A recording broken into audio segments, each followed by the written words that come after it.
ઈષ્ટદેવ ભગવાન સ્વામિનારાયણ, ગુરુદેવ શાસ્ત્રીજી મહારાજ, ગુરુ મહારાજ, મુક્ત અવસ્થાને પામેલા અર્જુનજી, સર્વે પરિવારજનો, સર્વે ભાવિક ભક્તજનો, સંદેશ આપતાય જોકે આજે હૃદય કામ કરતું તો નથી, છતાંય ભગવાનની જે મરજી છે તે ઘટના ઘટી છે. સમગ્ર ગુરુકુળ પરિવારને અતિ મોટો આંચકો લાગ્યો છે. કોઈનું દિલ કામ ન કરે એવડો મોટો આંચકો લાગ્યો છે. અર્જુનની ભક્તિ, એની નિષ્ઠા, એનું તપ, એની સમજણ, કેટલાક શબ્દો બોલીએ એ ખબર નથી. 7 ધોરણથી 10 ધોરણ સુધી અહીંયા છાત્રાલયમાં ભણતા, સૌથી વધારે શાંત હોય, ડાયા હોય, છતાંય પૂરા હસમુખા રહ્યા. ગીતાજીમાં ભગવાને લખ્યું છે, શુચિનામ શ્રીમતામ ગેહે યોગ ભ્રષ્ટોપી જાયતે. એવા અધૂરી સાધનાવાળા આત્માઓ ક્યાં જન્મતા હશે?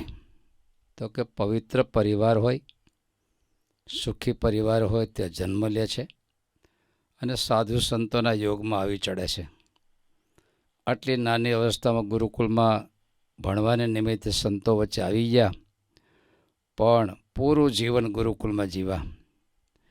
એમાંય કલ્ચર જીવનમાં, કલ્ચર સેવામાં અગ્રેગણી હતા. કલ્ચરમાં એટલી મોટી સેવા કરતા બધા સંતો, હજારો હરિભક્તોના દિલમાં નાનપણમાં સ્થાન લઈ લીધું હતું. અને એ વખતે અમે સંતો, હરિભક્તો એને ભોલું કહીને બોલાવતા.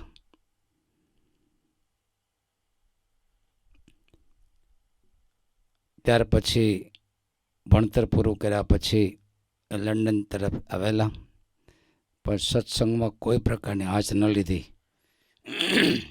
એકાદશીના વર્ષો સુધી નકોરડા ઉપવાસ કરતા, ભજન ભક્તિ કરતા. એ જ્યારે મહારાજના ધામમાં ગયા, 2-4 હરિભક્તોને લંડનથી પણ ફોન આવ્યા, બીજા દેશમાંથી પણ ફોન આવ્યા. સ્વામી, એને આધારે તો અમારા જીવનનો સત્સંગ હતો. એનો સત્સંગ જોઈને અમને હૃદયમાં સત્સંગનું બળ મળતું. વર્તુળની અંદર કેન્દ્ર સ્થાને હોય ને એવું લાગતું હતું અમને. ગુરુ મહારાજ અને વડીલ સંતો એના પણ અતિ કૃપાપાત્ર હતા. એના જીવનમાં ઠાકોરજી ખબરની ઘણી પરીક્ષાઓ તો કરી, પણ મને લાગે છે આ જોડલું અભાજિત રે કાયમ પતિ પત્નીનું, એને લઈને અક્ષરધામમાં 2 આત્માઓ એકસાથે મહારાજની સેવામાં કેમ જોડાવાના હોય, એ રીતે મહારાજના ધામમાં બંને વારા ક્રમ પ્રમાણે ગયા. હમણાં એના ધર્મપત્નીના અસ્થિ વિસર્જન કરવા માટે ઇન્ડિયા આવ્યા, તો નીલકંઠધામ હોય, સુરત હોય, બધા સ્થાનોમાં જઈને સંતોને જમાડ્યા. એ વિધિ વિધાન તો કર્યા. સુરત આવ્યા, મને કે નીકળવું છે. એક કંઠી પ્રસાદીની છે મહારાજની, પોતે પોતાના હાથે કંઠી ગળામાંથી કાઢી મને કે આ કંઠી પહેરાવી દો, ફરીવાર જ્યાં સુધી ન મળીએ ત્યાં સુધી આ કંઠી ગળામાં રાખીશ. કહેવાય મને કે ચાંદલો કરી દો, હવે પુનઃ ફરીવાર ક્યારે ચાંદલો કરવાની તક મળે નક્કી નથી દેખાતું. કે પ્રસાદીનું પાણી આપો થોડુંક. કે નીકળતા હતા મેં કીધું વચનામૃત સંભળાવતા જાઓ, અને વચનામૃત સાંભળીને 12 સંતોને કે આજ તો મોટી તક મળતી. નીકળતા વચનામૃત સંભળાવાઈ ગયું સ્વામીજીને. કે થોડી ચર્ચાઓ પણ થઈ. બધા સંત, લગભગ 25 જેટલા સંતો, બધાને દંડવત કરીને બધાને મળી અને પછી નીકળેલા. જાણે કોઈ અવ્યક્ત રીતે કોઈ તૈયારી કરતા હોય ને એવું લાગતું હતું. કોઈ બધાને મળીને સંદેશો લઈ અને પછી ગયેલા. આત્માઓ તો આનંદ વિચરતા હોય, પણ આ આત્મા સ્પેશિયલ પોતાની કોઈ અધૂરી સાધના પૂરી કરવા માટે આવ્યા હોય ને એવું લાગે છે.